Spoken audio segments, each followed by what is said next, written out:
یکی از سنه‌های مهمی تاریخی دولتداری نوین تاجیکستان 21مین سالگرد تأسیس‌یابی قشون‌های سرحدی کشوری صاحب استقلالمان را در فضای آرامی و آسایشته و روحیه افتخار از صاحب دولتی جشن می‌گیریم. از این رو این جشن فرخنده را در فضای صلح و آسایشته و بنیادکاری و سازندگی استقبال می‌گیریم که و این مناسبت همه خدمتچیان حربی را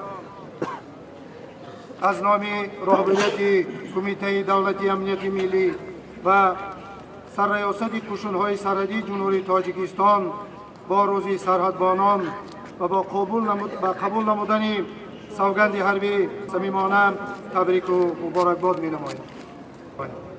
عین حال جزء نیروهای مرزی تاجیکستان از حساب دانشکده‌های حربی سرحدی خدماتی به خطری فدرالی روسیه، دانشکده سرحدی کمیته دولتی امنیت ملی جمهوری قزاقستان، آموزشگاه عالی سرحدی کمیته دولتی امنیت ملی جمهوری تاجیکستان با کادرهای بلند اختصاص تامین می‌گردد.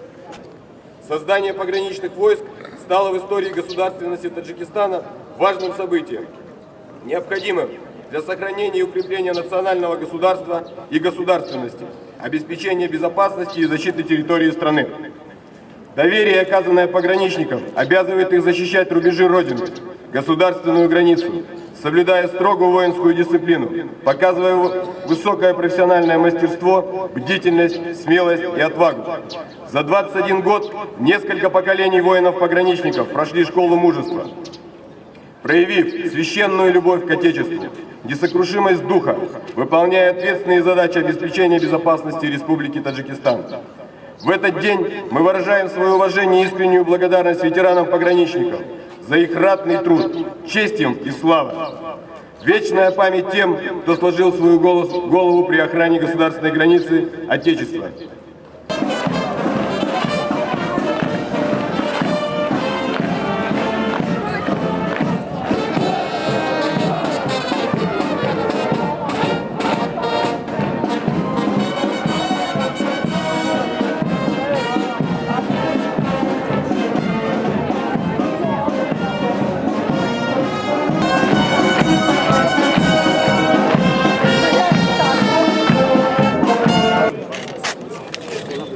تبریک سوگند حربی صادق بودن در کار، وطن دوست داشتن در کار، ماهرانه جسورانه وطن محافظت کردن. تبریک برای قبول کردن سوگند. سلامت باشید.